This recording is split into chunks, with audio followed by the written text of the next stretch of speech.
1.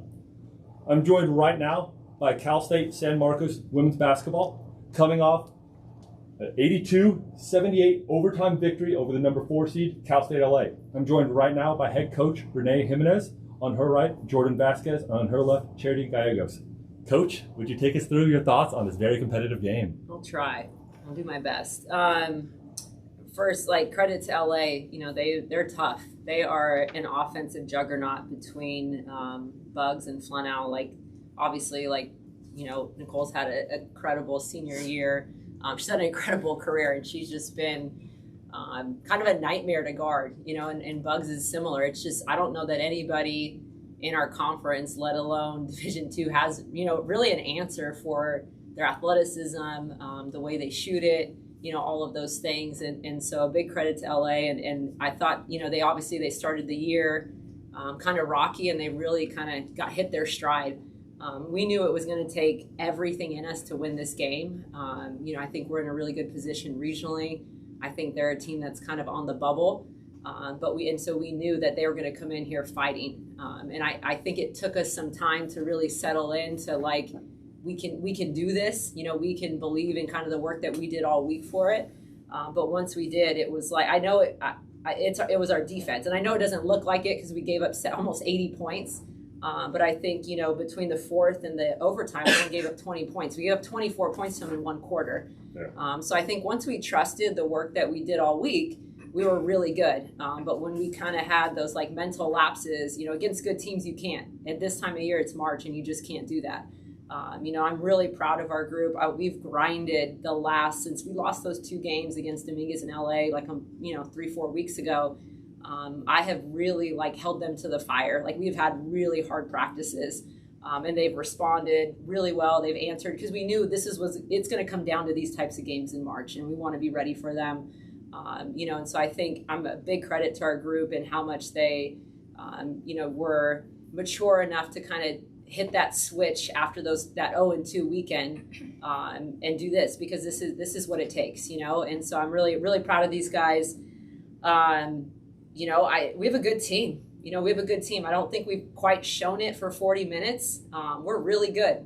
I think sometimes, you build your roster a little bit and you just hope that you can put a group out there and then good things happen. You have to be able to do the work. You have to have standards. You have to have a culture. And that's what our team has. We have great leadership. We have amazing seniors. We have great point guards. We have all the intangibles that you need in March. So regardless of whether we make shots or not, we know that the details that we keep in our program and those standards and those expectations, when they come down to it, they're gonna win games for us. And that's what we know we can always fall back on. So again, I'm just really proud of this group, proud of these 2 guys. I thought Katie Fitzgerald had a huge game, just total ice in her veins. And that's what you want. You got to have other guys step up and make big shots this time of year. Before we go into the details of the game, I'd like to just ask Jordan a little bit. You've been with the team for 3 years. You've had this opportunity, 2 conference titles. You've always got the first round bye.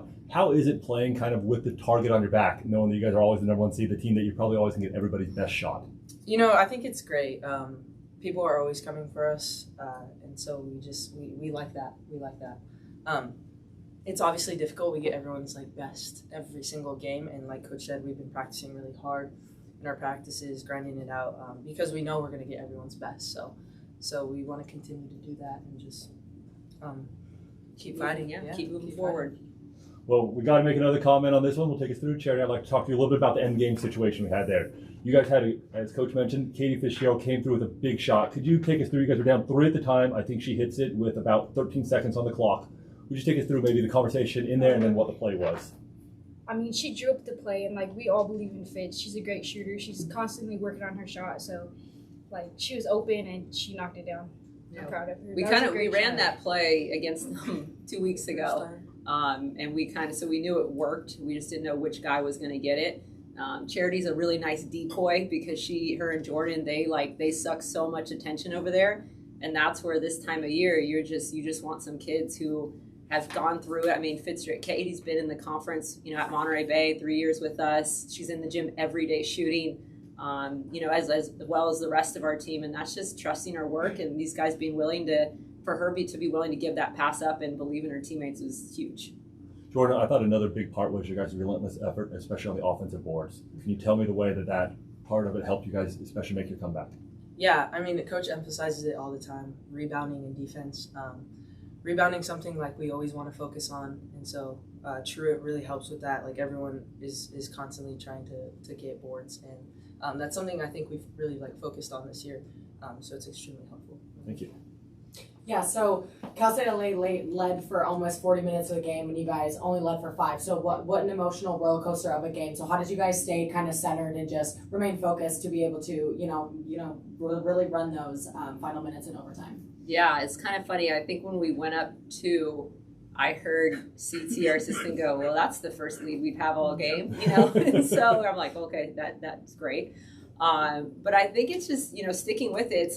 It's like Jordan said, we know we go to schools where we're maybe we're guarding someone and they've made 1 of 18 threes all year, and we play them and now they've hit 3, and these guys are looking at us like, oh, but you don't want me to guard them, right? So we're used to that, right? So we're used to teams kind of hanging out, and we know it's going to take 1 quarter. The front of our scout says that championship teams have 2 things: they have passionate rebounding and passionate defense, and we know regardless of what we're doing, whether we're making shots, missing shots, we can always hang our hat on the defensive end.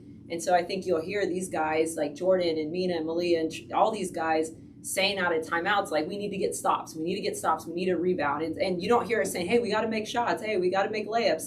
They're saying the things that they believe in, which they know if they can get stops, we can convert. We're a high-powered offensive team. So I'm never concerned with our scoring. I'm concerned with can we get stops on the defensive end of the floor? Can we not give up offensive rebounds? So I think that's kind of what kept us hanging out in that game. Coach, you know your opponent for tomorrow. You guys will be playing Chico State. It's the matchup between the number 1 and number 2 seed. What can fans expect to see in tomorrow's championship match? Well, they're not going to see a press and they're not going to see zone, right? Because we're the only 2 teams in the conference who don't do those things. But I mean, this is what it comes down to, right? It's been us and Chico at the top of the conference all year. They're obviously, Coach Fogel does a really good job with them. They play really hard. They have a lot of weapons. But this time of the year, it's such a toss-up, right? You're going to come out and you're going to make some adjustments here and there with your game plan. But I think we could spell everyone's first and last name, and we probably know their birthdays by now. You know them like the back of your hand, right? So it's just kind of one of those things where whoever takes care of the ball, whoever gets more stops, and whoever rebounds is going to win the game. And that's kind of what that's kind of the game plan. Nothing special. Well, we can't wait to see it. That matchup will be tomorrow night at 5 o'clock, the CCAA Championship, an automatic bid in the 2024 NCAA West Regional. So good luck tomorrow. Thank you. Thank you.